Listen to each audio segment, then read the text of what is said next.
BMW G4입니다. 3세대 모델이고요. 세대를 거듭할수록 그 날카로운 느낌들, 최근 트렌드를 또 많이 반영을 해주고 있어서 보다 더 날렵한 느낌과 스포티한 느낌을 잘 표현을 해주고 있습니다. 라디에이터 그릴이 너무 좀 갈수록 커지고 있어서 약간의 불안감이 없지는 않은데요. 어쨌거나 BMW 특유의 어떤 안정감이나 스포티한 느낌들은 잘 표현을 해주고 있습니다.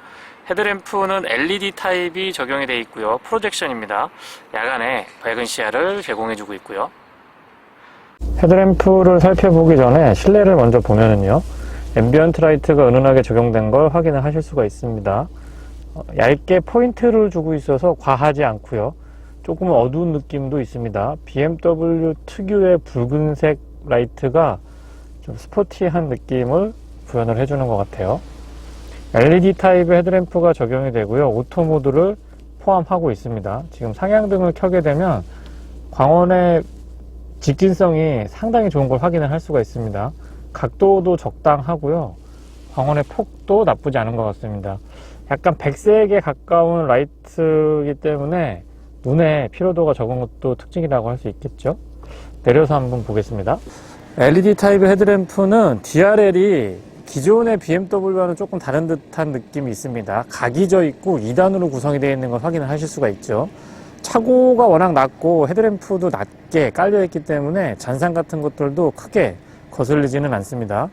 밖에서 보니까 훨씬 더 백색에 가까운 걸 확인을 하실 수가 있고요. 광원의 폭도 넓고 직진성도 상당히 좋은 걸 다시 한번 확인을 할 수가 있습니다. 방향지시등은 DRL 반대쪽에 길게 직선으로 쭉 뻗어 있고요, LED 타입인 걸 확인을 하실 수가 있죠. 아웃사이드 미러에도 역시 길게 LED 타입의 방향지시등이 적용이 되어 있는 걸 확인을 하실 수가 있습니다. 손잡이 부분에 살짝 조명이 들어오는 것도 확인을 하실 수가 있었죠. 그리고 뒤쪽으로도 와보면 면 발광 타입의 LED 테일램프가 적용이 되어 있습니다.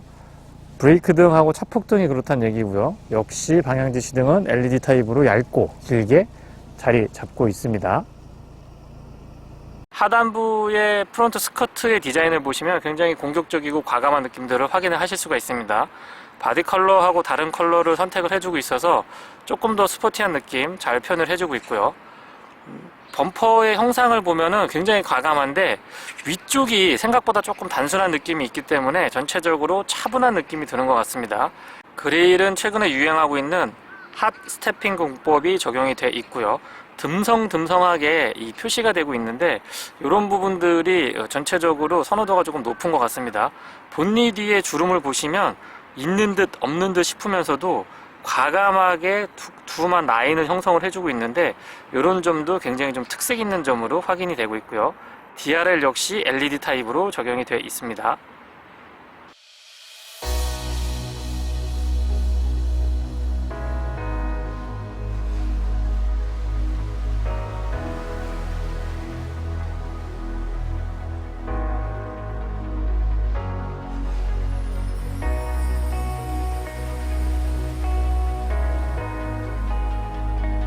직렬 4기통 싱글 터보 엔진이 장착이 됩니다. 배기량은 1998cc고요. 최고 출력은 197, 토크는 32.6입니다. 최고 속도는 250, 가속 성능은 제온표상 6.6초로 알려져 있고요. 측면에서 더욱더 날렵하고 스포티한 느낌들을 잘 보여주고 있습니다. 측면에서 보시면 다시 한번 확인이 될 것 같습니다만 어쨌거나 본닛의 길이가 굉장히 길고요. 또 차체가 굉장히 낮은 걸 확인을 할 수가 있습니다. 헤드램프의 위치 자체가 이 휠하우스 쪽 뒤쪽 타이어랑 높이를 보시면 굉장히 낮게 그리고 전진형으로 배치되어 있는 걸 확인을 하실 수가 있습니다. 전체적으로 앞쪽의 느낌은 뭐라고 그럴까요? 고래상어 느낌? 상어 느낌? 약간 그런 느낌이 표시가 되고 있는 것 같고요. 과감한 선과 면들의 처리는 BMW다운 스타일이다 라고 말씀을 드리고 싶어요. 전장이 4m 30이 조금 넘는 걸로 알고 있는데요. 그 중에서 2m 40 이상이 휠베이스로 자리 잡고 있습니다. 측면에서의 프로포션이 굉장히 근사한 걸 확인을 하실 수가 있는데요. 앞쪽의 본넷이 전체 크기에 비해서 굉장히 길게 자리 잡고 있는 걸 확인을 하실 수가 있고요. 또 운전석의 위치가 뒷바퀴에 굉장히 가깝게 자리하고 있습니다. 그래서 짧은 차체에도 불구하고 길지 않은 차체에도 불구하고 운전자가 굉장히 뒤쪽에 있으면서 뒷바퀴 굴림이고요. 또 그 구동 바퀴에 굉장히 가깝게 운전자가 위치하고 있어서 운전할 때의 그 느낌, 그 특유의 회전 질감이나 엔진 배기음 같은 것들이 굉장히 가깝게 다가와서 조금 더 가슴 뛰는 좀 스포티한 드라이빙을 즐기기에 적합한 차량이라고 말씀을 드리고 싶어요. 라인이 앞쪽에서 뒤쪽으로 갈수록 낮게 시작해서 뒤쪽으로 높게 쭉 뻗어지는 라인이 있는데, 그런 라인들이 정말 그 캐릭터를 정확하게 표현을 해주는 것 같습니다. 앞쪽에는 255mm, 뒤쪽에는 275mm 타이어가 적용이 되고 있어요. 하드탑이었을 때가 조금 더 뭐라 그럴까요? BMW G 시리즈 다운 그런 모습이라고 생각을 하는데, 저는 소프트탑도 나쁘진 않은 것 같습니다. 캐릭터 라인이 앞쪽에 조금 낮게 시작해서 뒤로 이렇게 쭉 뻗어나가는 그런 느낌을 전달을 해주고 있기 때문에, 뒤쪽에서 보더라도 스포티한 느낌들, 좀 다이나믹한 느낌들은 꾸준하게 가져가고 있는 걸 확인을 하실 수가 있어요. 맑은 날 탑을 오픈했을 때의 느낌이 정말 좋습니다. 섹시하다라는 표현이 딱 어울리는 그런 모습을 지금 보여주고 있는데요. BMW의 경량 로드스터 G4의 느낌이 그렇습니다. 뒤쪽에서 봤을 때는 굉장히 와이드해 보이고 차가 좀 커 보이는 느낌이 있었는데요. 지금 탑을 오픈하고 보니까 조금 더 그런 느낌이 드는 것 같습니다. 뒤쪽에 프로텍터마저도 굉장히 멋스러운 느낌들을 잘 표현을 해주고 있는데, 여기 잘 보시면 G4라고 새겨져 있는 거를 확인을 하실 수가 있습니다.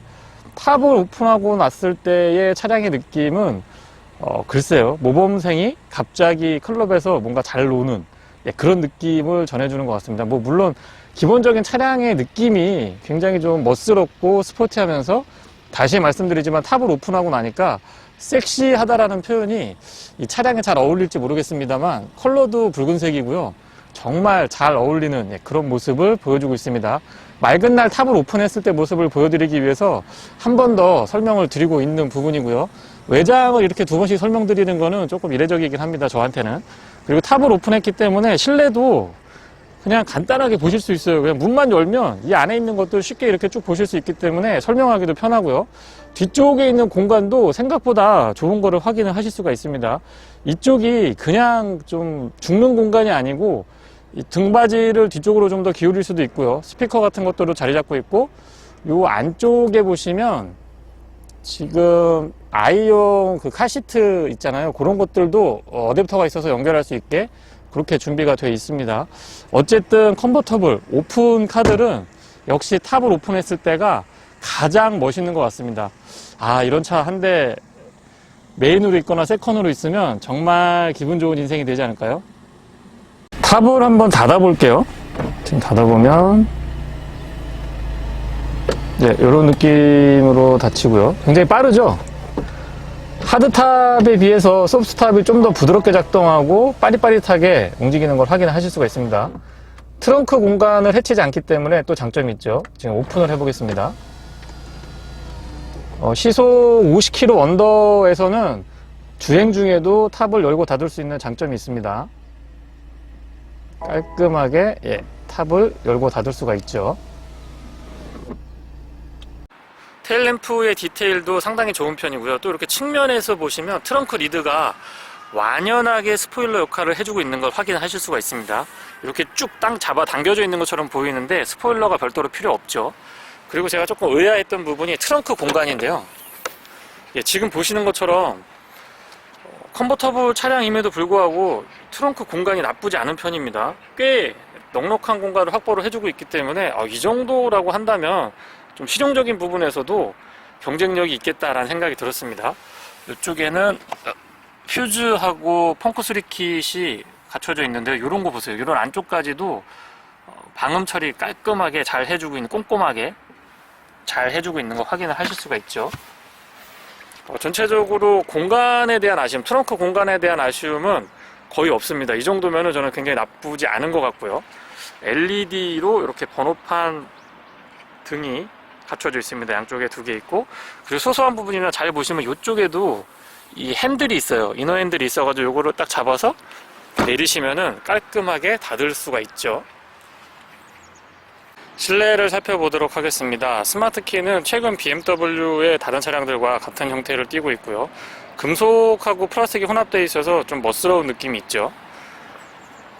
바깥쪽에 스마트 키 버튼은 여기 있는 게 버튼이 아니고요. 여기에 센싱 타입으로 이렇게 손을 딱 갖다가 넣게 되면은 바로 인식을 하는 그런 타입입니다.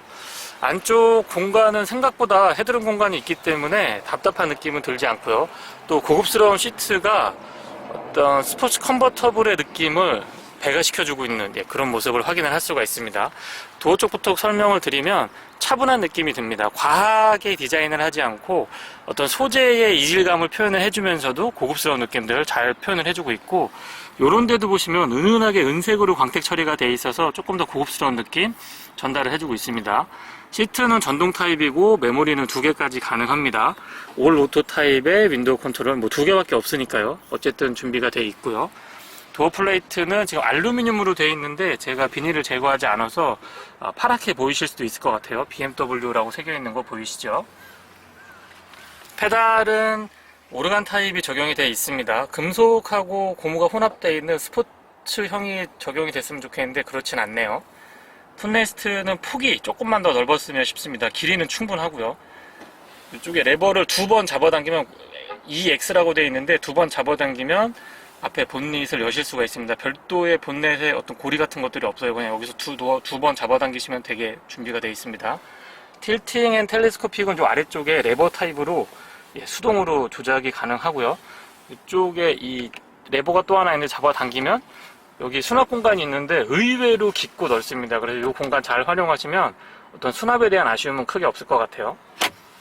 그리고 과거에 로터리 방식의 스위치를 고수를 했었는데 이제는 다 버튼 타입으로 바뀐 걸 확인을 할 수가 있습니다. 조명 관련된 컨트롤들은 운전석 좌측에 깔끔하게 정리가 되어 있습니다. 그리고 스티어링은 3스포크 타입인데요. 요게 또 신차를 시승하면 이런 장점이 있죠. 요거 좀 떼보겠습니다. 3스포크 타입의 스포티한 느낌을 주는 스티어링이 적용이 되어 있고, 이 손이 많이 닿는 부분에는 굴곡이 많이 져 있는데요. 여기에 파지하기에 굉장히 좋았던 것 같아요. 그리고 아래쪽에 스티어링 열선 버튼까지 이렇게 준비가 되어 있네요. 전체적으로 봤을 때 BMW 다른 차량들의 느낌들하고 크게 다르지 않고요. 가운데 에어백 부분이 가죽으로 좀 쌓여 있었으면 조금 더 좋지 않았을까라고 하는 생각이 들긴 합니다. 시트는 전동식이 적용이 되어 있습니다. 지금 보시면 기본 전동 구성이 되어 있고 4방향으로 허리 받침이 조절이 되고, 이 버튼은요 이 사이드 볼스터 날개의 조임을 조절을 할 수가 있습니다. 그리고 헤드레스트 일체형이라서 조금 더 스포티한 느낌을 전해주고 있고요. 썩 그렇게 헤드레스트 쪽이 편하다고 볼 수는 없습니다. 그리고 안전벨트는 이 뒤쪽에서 이 측면에 등받이 쪽에 걸 수가 있는데 이 부분이 이렇게 자석식으로 구성이 되어 있어서 이렇게 안전벨트를 여기에 걸고 자석식으로 딱 닫아주면은 깔끔하게 사용을 하실 수가 있죠. 그리고 시트 안장 길이도 조절이 되는데, 안장 길이는 여기에서 수동 레버 타입으로 이렇게 잡아당기면 이 정도까지 연장을 할 수가 있습니다. 의외로 안장 길이 조절이 되면은 이 장거리 운전에 많이 도움이 됩니다. 시트 형상도 그렇고 등받이의 어떤 쿠션감이라든가 날개에서 잡아주는 느낌들 나쁘지 않았습니다. 시동은 기어 변속 레버 바로 옆에서 버튼 타입으로 되어 있고요. 한번 걸어볼게요. 클러스터는 디지털 타입이고요. 고해상도의 클러스터가 적용이 되어 있기 때문에 다양한 정보를 좀 또렷하게 확인을 하실 수가 있습니다. 안쪽에 맵이 적용이 되어 있는 것도 특징이라고 말씀드릴 수 있고요. 스포츠 모드라든가 컴포트 모드, 그리고 에코 프로 모드, 이렇게 모드 간의 편차가 조금 있는데 글쎄요, 조금 밋밋한 느낌이 있어서 이 전자식 클러스터를 채택을 한 차량들은 여기에다가 조금 더 상상력을 많이 발휘를 할 수가 있는데 좀 자제한 게 아닌가 싶은 생각이 듭니다. 그리고 클러스터에서 쭉 이어지는 인포테인먼트 패널은 이 위치라든가 안의 해상도, 그 다음에 크기 모두 적절하게 잘 갖춰주고 있고요. 후진을 했을 때의 카메라는 조금 더 광각으로, 그리고 해상도가 조금 더 높았으면 싶습니다. 물론 야간에 급격하게 떨어지지는 않는데 약간의 아쉬움이 있다는 점도 말씀을 드려 볼게요. 맵은 예전보다 확실히 좋아진 걸 확인을 하실 수가 있고 인터페이스도 많이 좋아졌네요. 그리고 전체적으로 아이드라이브의 구성은 누구라도 편안하게 사용할 수 있을 정도로 많이 좀 실용적으로 사용하기 편리하게 바뀌어가고 있고, 지금 그 변화가 긍정적인 방향으로 가고 있는 걸 확인을 할 수가 있습니다. 사용이 그렇게 어렵지가 않아요, 생각보다. 스티어링 좌측에는 어댑티브 크루즈 컨트롤에 관련된 기능들이 준비가 되어 있는 걸 확인을 하실 수가 있습니다. 그리고 우측에는 인포테인먼트에 관련된 기능들을 확인을 하실 수가 있는데, 지금 화면에 이 HUD가 어느 정도까지 지금 보이긴 합니다. 여기에서 컨트롤들을 하실 수가 있게 준비가 되어 있는데요. 예를 들면은 그 미디어를 틀어놓고서는 다양한 그 음악들을 확인을 하실 때 이 HUD에서도 표시를 해주기 때문에 조금 더 효율적으로 사용을 하실 수가 있습니다. 참, 그리고 패드 시프트가 조금 큼직하게 자리 잡고 있는데 반응이 참 좋았던 기억이 있습니다. 그리고 인포테인먼트 패널도 큼직하게 잘 자리 잡고 있고요. 전체적으로 시트 포지션이 낮으면서 클러스터에서 인포테인먼트 패널까지 일렬로 쭉 연결이 되면서 운전의 앞쪽 시야를 방해를 안 하면서도 다양한 정보를 쉽게 확인할 수 있도록 준비가 되어 있습니다. 여기에도 비닐이 있네요. 그리고 또 과감하게 제거를 해주고, 그 아래쪽으로는 비상등 스위치 마련이 되어 있습니다. 그리고 이 에어벤트가 굉장히 고급스럽게 마무리가 되어 있는데, 이런 이 끝부분도 참 BMW가 처리를 잘 해주고 있는 것 같습니다. 여기에도 있네요. 비닐도 제거하고. 그리고 아래쪽으로는 공조장치에 관련된 기능들은 지금 은색으로 자리를 잡고 있고, 나머지 컨트롤들은 검은색으로 자리를 잡고 있는데, 이런 것도 나쁘지 않은 것 같습니다. 검은색과 은색의 조화를 적절하게 이루고 있고, 이 도형을 여기서 이렇게 마른 먹골로 가고 여기는 좀 역방향으로 표시를 해주고 있는데, 그런 것도 어떤 일체감이라든가 이런 면에서 나쁘지 않은 것 같아요. 열선은 3단으로 조절이 가능한데 통풍 시트는 없습니다. 조금 아쉬운 부분이긴 하죠. 근데 어차피 오픈 드라이빙을 즐기는 차량이기 때문에 통풍은 크게 의미는 없을 것 같기도 해요. 전통적인 방식의 볼륨 컨트롤을 확인을 할 수가 있습니다. 이렇게 다이얼 방식이고 누르면 온오프가 가능하죠. 그 아래쪽으로는 여기 커버링이 가능한데요. 제가 지금 열어놓은 상태고, 여기에 스마트폰 무선 충전, 12V 파워 아울렛, 그리고 USB 단자까지도 준비가 되어 있습니다. 이 그레인이 은색으로 쭉 마무리가 되어 있는데, 이 텍스처와 이 느낌이 나쁘지 않은 것 같습니다. 깔끔하고 고급스럽게 잘 보여주고 있고, 잘 보시면 이 테두리 부분은 앰비언트 라이트가 적용이 되어 있죠. 기어 누보는 굉장히 짧은 타입입니다. SBW를 스틱 타입으로 구현을 해주고 있는데, 전통적으로 BMW가 잘 해주고 있는 부분이기도 합니다. 이런 부분들, 이 직결감도 좋고 조작했을 때의 느낌도 나쁘지 않습니다. 여기에 그 스왈로브스키 같은 브랜드랑 콜라보를 해서 조금 더 럭셔리한 느낌들을 보여주기도 하는데, 뭐 2차 등급에서 그렇게까지 필요할 것 같진 않습니다. 아이드라이브는 세대를 거듭할수록 이 딱딱딱딱 끊어지는 이 조작감이라든가 직결감이 굉장히 좋은 거를 칭찬을 해주고 싶고요. 메뉴 구성도 예전보다 많이 단순해졌기 때문에 사용할 때 크게 불편하진 않았습니다. 탑은 이 뒤쪽에서 오픈을 하실 수가 있고, 전자식 파킹 브레이크, 오토 홀드 마련이 되어 있습니다. 드라이브 모드는 총 3가지를 지원을 해주고 있는데, 화면으로 한번 보여드리면요. 이게 에코 프로, 그다음에 컴포트, 스포츠, 이렇게 구성이 됩니다. 클러스터의 변화가 조금 컸으면 하는 생각이 있는데, 조금 밋밋한 느낌이 있어서 그 점은 아쉬운 점으로 말씀을 드릴게요. 그래픽을 조금 다양하게 변화를 줘도 나쁘지 않았을 것 같은데, 조금 소극적이지 않았나라고 생각을 합니다. 그리고 자세히 보시면 이 뒤쪽에 버튼이 하나 있는데요. 이걸 이렇게 누르면 양방향으로 여기 이렇게 열리면서 컵홀더가 이 안쪽에 수납이 돼 있습니다. 숨어 있어요. 그래서 운전석 쪽을 요거 반쯤 닫고 이 컵홀더를 사용을 할 수가 있는데, 컵홀더 위치는 그렇게 편한 편은 아닙니다. 조명 같은 거는 꼼꼼하게 잘 갖춰주고 있고, 여기에도 USB 단자는 마련이 돼 있네요. 이 공간은 나쁘지 않은데 컵홀더 위치가 차라리 예전에 뭐 그런 표현 있잖아요. 온라인에서 만들다 만 거 아니냐, 디자인하다 만 거 아니냐, 이렇게 누르면은 BMW 여기서만 컵홀더 나왔는데, 저는 차라리 그게 나은 것 같습니다. 여기는 위치가 이렇게 편하진 않아요.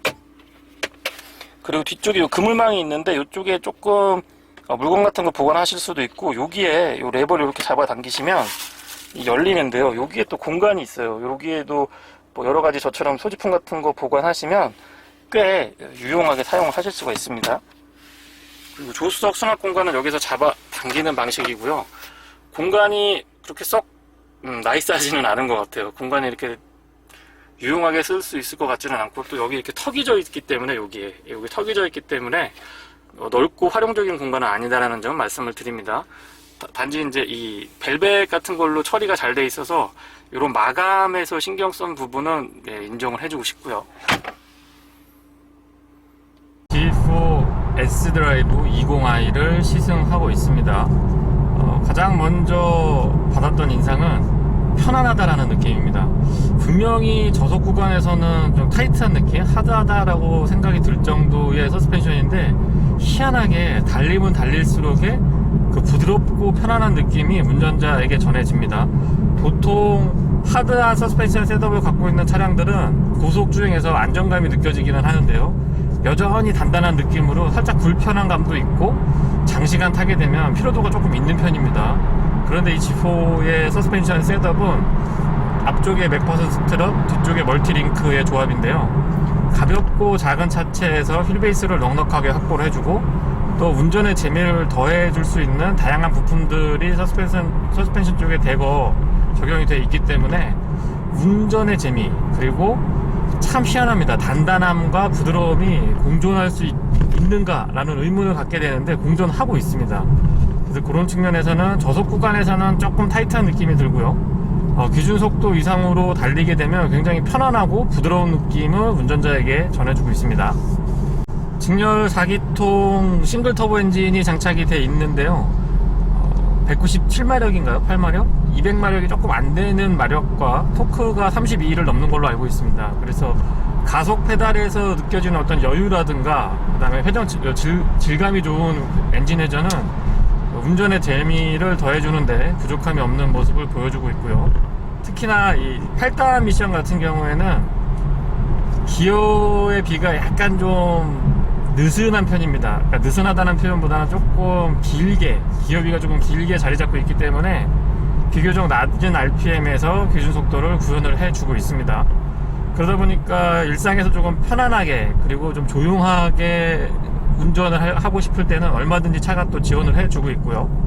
반면에 스포츠 모드로 전환을 하게 되면은 기어의 변속 반응이 굉장히 빠릿빠릿하게 반응을 해줍니다. 그래서 운전의 재미를 더 배가시킬 수 있고 스포티한 드라이빙을 즐기기에 부족함 없는 모습을 보여주고 있었습니다. 그래서 이런 측면에서는 G4에 대한 어떤 매니아층이 왜 형성이 되고 있고 꾸준하게 사랑을 받는지 알 수 있는 대목이었고요. 코너링의 반응은 굉장히 날카롭습니다. 그리고 BMW다운 스티어가 발생을 하고 있는데 일부러 그런 스티어를 발생을 해주는 것 같아요. 좀 더 뉴트럴하게 가져갈 수도 있는데 BMW 특유의 그 날카로운 핸들링, 그 다음에 운전의 재미, 나도 모르게 자꾸 가속 페달에 발이 가고 또 조금 좀 과격한 코너링을 즐기게 되는 그런 느낌들을 아주 잘 만들어주고 있다는 점도 말씀을 드려볼게요. 코너링이 정말 재밌습니다.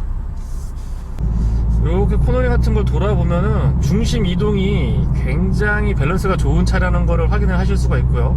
더불어서 설명을 드리면 브레이크 반응인데요, 초반부터 굉장히 타이트한 느낌, 꽉 잡아주는 느낌이 상당히 안정감을 전해주기에 부족함이 없습니다.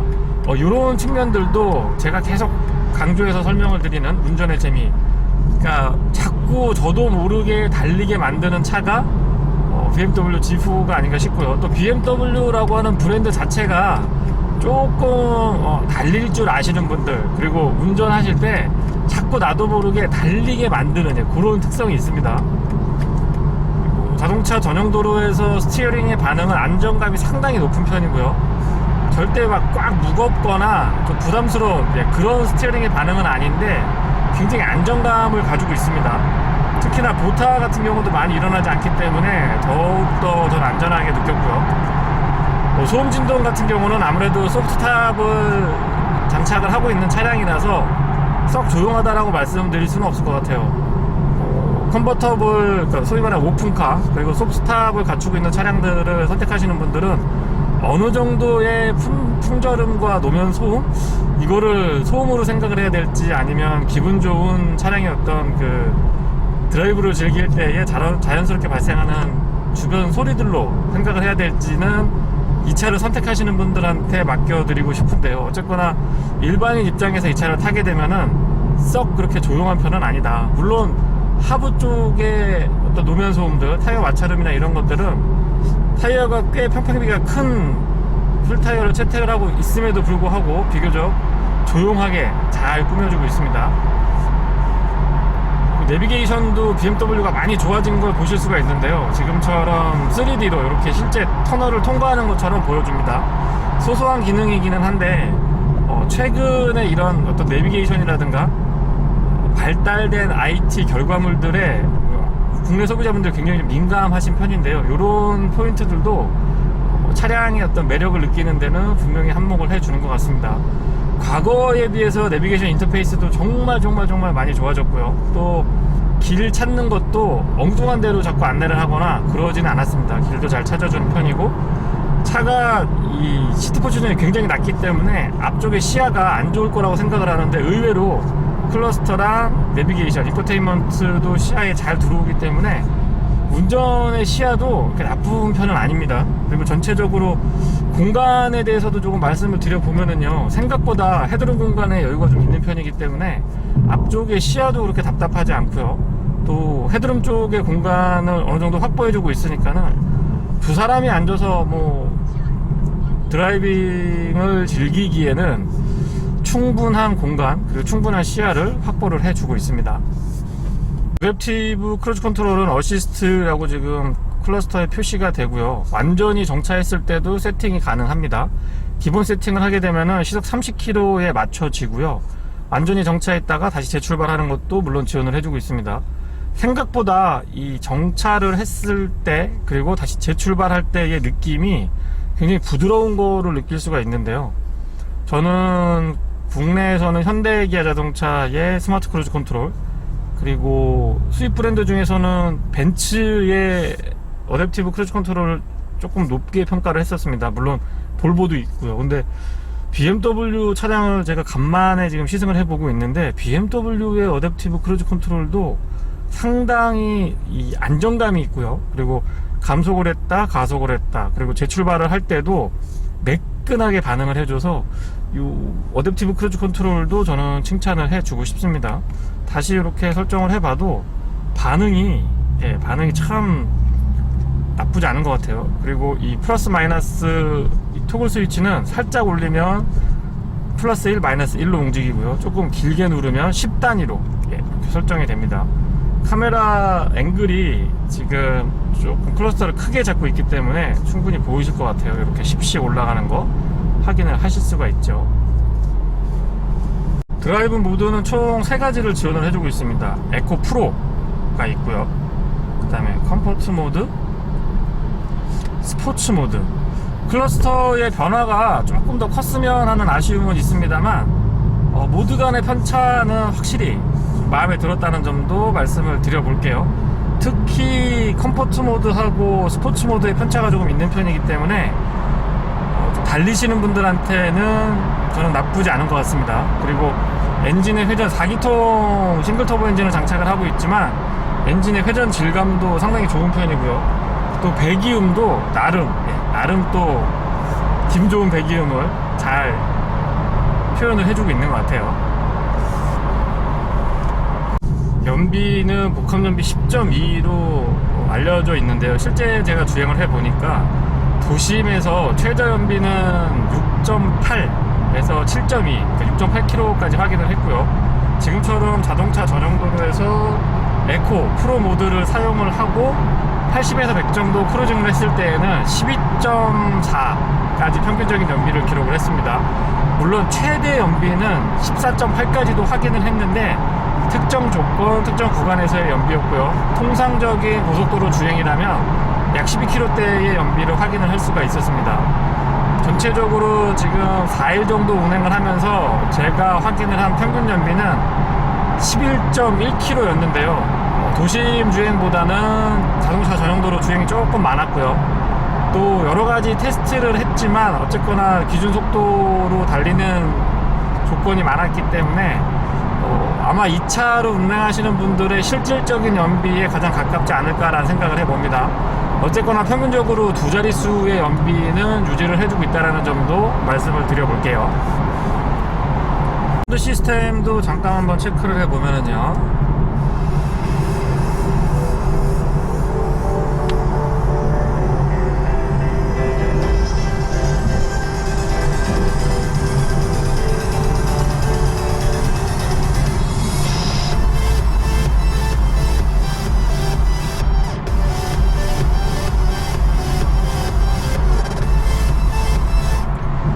굉장히 평범합니다. 그러니까 어떤 의미냐면 오픈카의 특성들, 컨버터블의 특성이 사실 탑을 오픈하고 바람을 싹 느끼면서 달리는 거기에 초점이 맞춰져 있기 때문에 사운드 시스템에 많이 민감도가 높은 편은 아닌 건 저도 압니다. 근데 너무 평범해요. 너무 평범하고 차량 가격대가 낮은 편이 아닌데 이 정도의 오디오 시스템이라고 하면은 아마 중형차, 소형차랑 별반 차이가 없습니다. 그래서 오디오 시스템은 저는 조금 아쉬운 점으로 말씀을 드려볼게요. 너무 평범합니다. 밋밋해요. 일반 모드에서 주행할 때는 누구라도 편하게 주행할 수 있을 정도로 굉장히 마일드한 느낌을 전해줍니다. 그런데 스포츠 모드로 전환을 하고 기어 변속을 S 모드로 전환을 했을 때에는 이 킥다운도 굉장히 빠른 편이고요. 시프트 패드를 써서 기어를 올렸다 내렸다 해보면 그 반응 속도가 상당히 민감한 걸 느낄 수가 있습니다. 이 정도의 반응 속도라고 한다면은 굉장히 좀 격한 드라이빙을 즐기시는 분들한테도 충분한 만족도를 제공해 줄 수 있지 않을까라는 생각을 하게 되고요. 조금 아쉬운 점은 국내 소비자분들이 좀 달리는 걸 좋아하는 소비자분들 같은 경우에는 뒤쪽에서 이 팝콘 튀기는 배기음이라고 하죠. 그러니까 고RPM에서 기어 변속을 하거나 할 때 중간에 빠박 하고 터지는 이런 것들을 굉장히 선호하는데 그런 느낌은 이게 좀 시원시원하게 구현을 해주고 있지는 않습니다. 그런 부분에서는 조금 밋밋한데 분명한 장점으로 말씀드리고 싶은 부분은 엔진 회전 질감이 상당하다라는 점을 전달을 꼭 드리고 싶습니다. 지금 3세대 G4에 와서는 아무래도 다운사이징, 그러니까 직렬 4기통 싱글 터보 엔진을 장착을 하고 있는데요. 2리터죠. 과거에는 3리터 V6 아니면 직렬 6기통 엔진을 굉장히 선호하던 BMW에서 4기통 엔진을 출시를 하면서 나타났던 현상인데 의외로 엔진 회전 질감이 나쁘지 않다라는 점입니다. 저도 처음에는 BMW 하면 실키 6, 직렬 6기통의 대명사 이런 느낌들을 많이 가지고 있었고요. 어떤 차를 만들더라도 그 특유의 엔진 회전 질감, 굉장히 부드러운 회전 질감을 유지를 해줬었는데 4기통이 오면서 좀 약간 김 빠지지 않았나? 조금 거칠지 않나? 벤츠가 그렇거든요. V6에서 지금 4기통 엔진으로 넘어오면서 굉장히 좀 아쉬운 점들이 많이 있는데 의외로 지금 화면으로 전달이 될 것 같긴 합니다만은 엔진의 회전 질감이 나쁘지 않습니다. 4기통 엔진으로 이 정도의 회전 질감을 보여줄 수 있다는 거는 BMW이기 때문에 가능한 그런 결과물이 아닌가라고 저는 생각을 하고 있어요. 도심 주행에서 오히려 좀 이 단단한 느낌의 서스펜션이 약간 부담스럽게 다가왔고요. 지금처럼 자동차 전용 도로에서는 생각보다 굉장히 부드럽고 편안합니다. 저도 제가 예상했던 거랑 조금 다른 느낌이 전달이 되고 있어서 이걸 어떻게 설명을 드려야 될지 모르겠습니다만 저속에서는 분명히 단단하고요. 고속에서 부드러워지는데 이 부드러워지는 게 불안해진다거나 약간 물컹거린다거나 이런 느낌이 아니고 굉장히 말 그대로 정말 부드럽습니다. 서스펜션이 어떻게 이렇게 변화가 될 수 있을지 조금 의문스럽기도 한데요.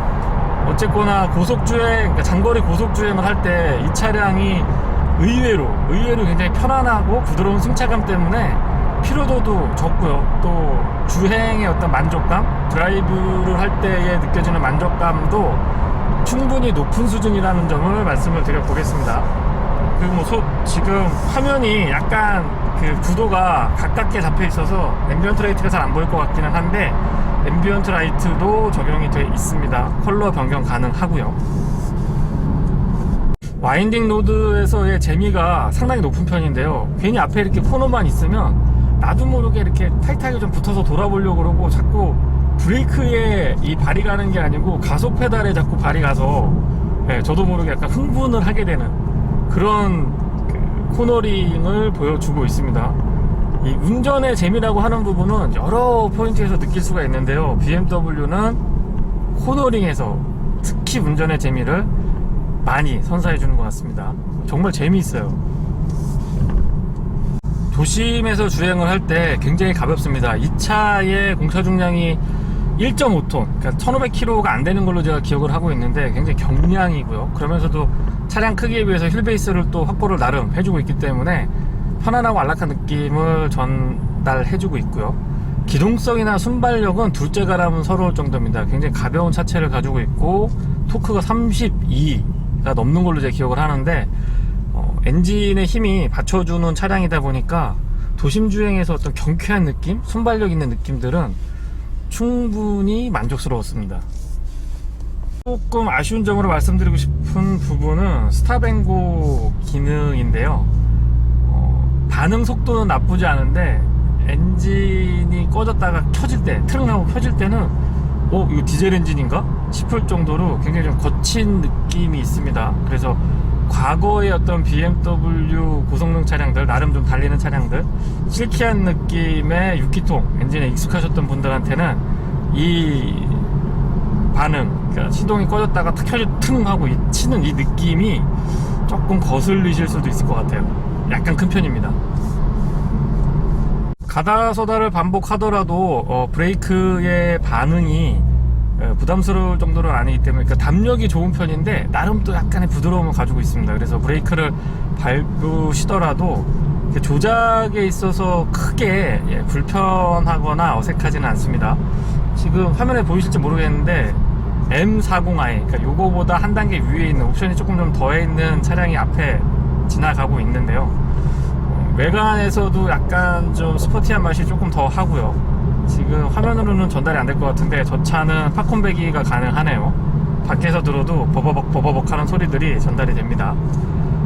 확실하게 좀 나는 달리겠다 라고 생각을 하시는 분들은 저처럼 이 X드라이브 모델, 그러니까 스포츠 모델을 선택하지 마시고 M 스포츠 패키지가 되어 있는 차량을 선택을 하시기를 추천을 드려볼게요. 그 차가 훨씬 더 만족도가 높습니다. 달리기를 좋아하시는 분들에 한해서 말씀드리는 거고요.